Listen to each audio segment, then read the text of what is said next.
Good morning again. What I'm going to take up today is one of the greatest myths in the Western world, right up there with the virgin birth of Jesus, and that is socialism as a failed system. Like a lot of myths, it's based mostly on presumption with a lot of ignorance thrown in. And the biggest factor of this myth is that socialism is somehow responsible for the collapse of the Soviet state, which is totally inappropriate. Socialism as a system of production and distribution, and Marxism as a theory and a critique of capitalism, bears no real direct relationship to the collapse of the Soviet state. That was a political action brought on, it's true, by certain economic factors, but again, those have to do mostly with Russia's traditional lag behind the West and its usual semi-successful attempt to catch up. To hold socialism as such responsible for the so-called fall of the Soviet Empire is analogous to holding the collapse of the Tsarist state and the Romanov dynasty with the failure of monarchy as a system of government. Okay, as you know, we still have monarchies in the modern world, some of which are held up as prime examples of the rule of law and equality before the law and democratic process and the rights of the individual, like the United Kingdom. Okay? Now, it's true that in establishing the political economy of the Soviet state, many atrocious things were done that are rightly condemned. I'm not going to sit here and defend those things, so we won't even go there. I realize that some people watching this video may decide that, like Marx, I'm responsible for gulags and starvations and so forth, but to hold Marx accountable for famine in the Ukraine, for industrial scale convict labor, for blood purges of the Communist Party and the Soviet government, the imperial reach of the Muscovite state, is as logical and sensible as holding Adam Smith accountable for colonial atrocities in the Belgian Congo, or convict labor in Tennessee, or the Irish famine, or the United States annexing half of Mexico, or napalming in Indochina. You can make one assertion as justly and logically as the other, or not. Basically, socialism in Russia was successful in what it attempted to do, and that was to transform a functionally illiterate peasant society into a developed, educated industrial one, giving it a standard of living for the mass of its people that would have been impossible under semi-colonial capitalism prevailing in Russia at the time, allowing its people opportunities for advancement in mass that simply would not have been possible either, to allow them to begin to aspire to a Western standard of living. The economic model associated with Soviet socialism was really developed around 1928, the development of the five-year plan system, the so-called Piataletka, or socialism in one country, also given greater credence by the collapse of the global capitalist system a year later. So let's see what Joseph Stalin himself had to say about the development of this system under its construction. And I quote from sacred scripture itself.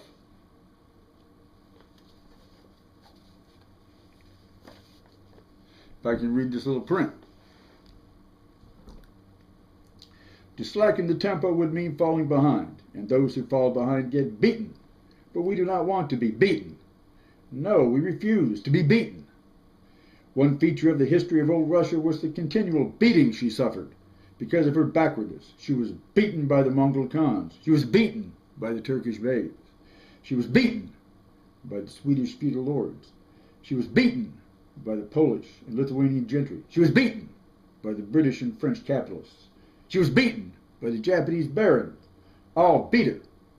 because of her backwardness, because of her military backwardness, cultural backwardness, political backwardness, industrial backwardness, agricultural backwardness. They beat her because it was profitable and could be done with impunity. You remember the words of the pre-revolutionary poet. You are poor and abundant, mighty and impotent, Mother Russia. Those gentlemen were quite familiar with the verses of the old poet. They beat her, saying, you are abundant, so one can enrich oneself at your expense. They beat her, saying, you are poor and impotent, so you can be beaten and plundered with impunity.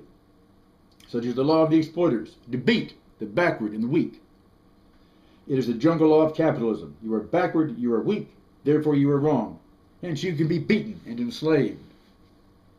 You are mighty, therefore you are right. Hence we must be wary of you. That is why we must no longer lag behind. In the past we had no fatherland, nor could we have had one. But now that we have overthrown capitalism and power is in our hands, in the hands of the people, we have a fatherland, and we will uphold its independence.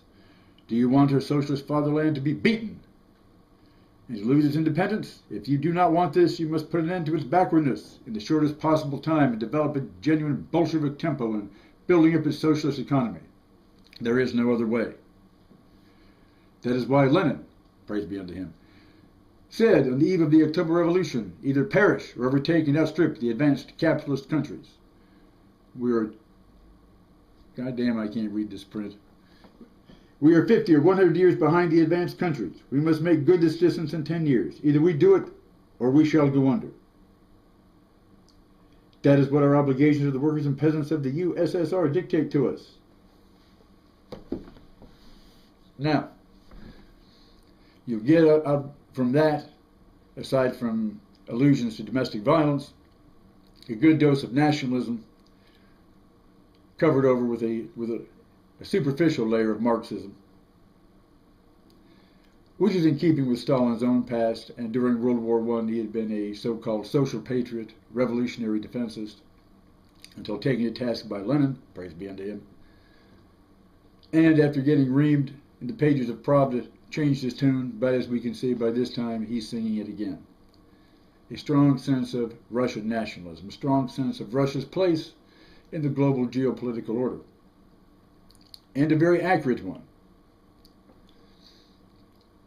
coinciding also with a very accurate prophecy of what awaited Russia 10 years down the line. Now, I don't know about you, but I'm glad that the invaders of the Soviet Union, 10 years later, even ruled by Joseph Stalin, lost that war.